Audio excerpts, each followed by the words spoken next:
Question. So a question just come in here saying, how do I improve the chances of people staying longer or trying longer than a week before giving up? Right. So this is always interesting to me because the majority of people will quit, not just before payday, but they'll just quit because they quit on themselves. And a lot of people will say network marketing is a scam who have been in network marketing because, first of all, people like to blame other people for the reason for their failure. But second of all, they actually scammed themselves. And no one's going to go out there and say, yeah, network marketing is not a scam, but I'm a scammer. Right? The reason why they're a scammer is because they've scammed themselves out of their time and they're not putting the actions and the skills into place. Right? So they haven't taken the time to learn the skills and they haven't actually put into action what they've learned. Right? So they've scammed themselves. So when it comes to people giving it like less than a week, you've got to get them moving and you've got to get them seeing progression almost instantly. And progression, a lot of people think progression has to be financial. Like they have to have their first customer in a day, otherwise they're going to quit. No, they have to see some sort of growth. Growth is what we all thrive on. In my business, me personally, when I was growing, I was thriving, I was progressing, I was excited, I was doing more. When I was kind of plateauing, I was okay. When I was dipping, I was like, oh, this is just, I'm just fed up with this. I'm sick and tired. Do I really want to be doing this? Am I bored? Can I see myself doing this for the rest of my time? And eventually activity got me out of that rut, right? But if you start and you don't have that energetic climb and you kind of like just stuck, right?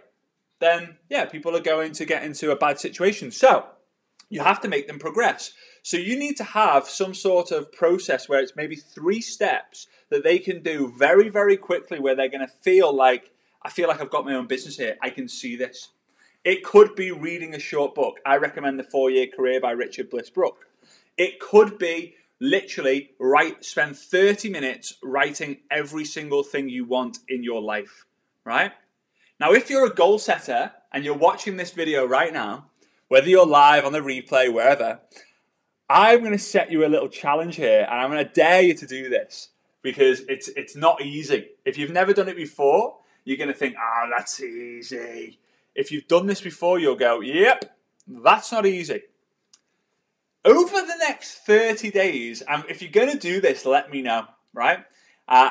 Not all of you are going to be able to do it, but over the next 30 days, I challenge you to spend 30 minutes a day for 30 days goal setting on things you want. Right? Now, you'll probably think, that's easy. I'm just going to go like red shirt, Louboutin shoe. If I don't want Louboutin shoes, but some people do.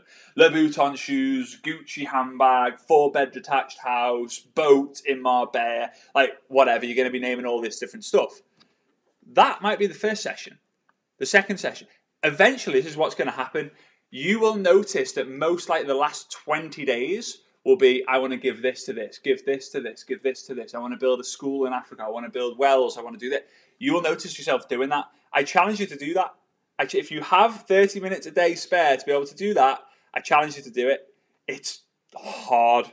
And you actually learn a lot about yourself and what you really want when you do that because there's material things, guys, but they run out. But there's a lot of things you can do. Lots of things you can do out there instead. So, sidetracked a little bit. How do you improve the chances of people staying longer? You have to get them to progress. So whether it's writing their goals, writing their list, understanding their why, reading a book, right? That is progression because when they tick things off, they get a good feeling about themselves, so they'll most likely stay for longer. Now, whilst they're feeling good, they're then going to have to use that energy to contact people.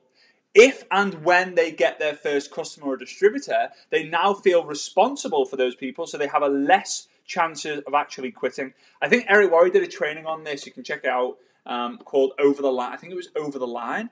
It might have been called. He explains it as like once you've got responsibility, you've kind of passed that point where you can't. It's harder for you to quit than it is.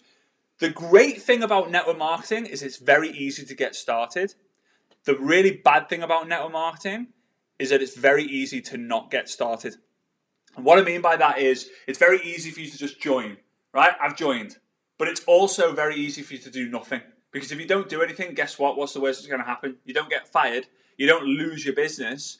just nothing happens, right? So just bear that in mind. So Kaylee, I hope that helps create those small steps for people to win by. All right, cool. Hey, thanks so much for watching. If you like this sort of content, feel free to hit that subscribe button, like this video, give me a comment, and I will get back to you as soon as I can. Feel free also to connect with me over on Instagram and Facebook. And in the meantime, go ahead and watch those 2 recommended videos I've got for you there, and see you soon.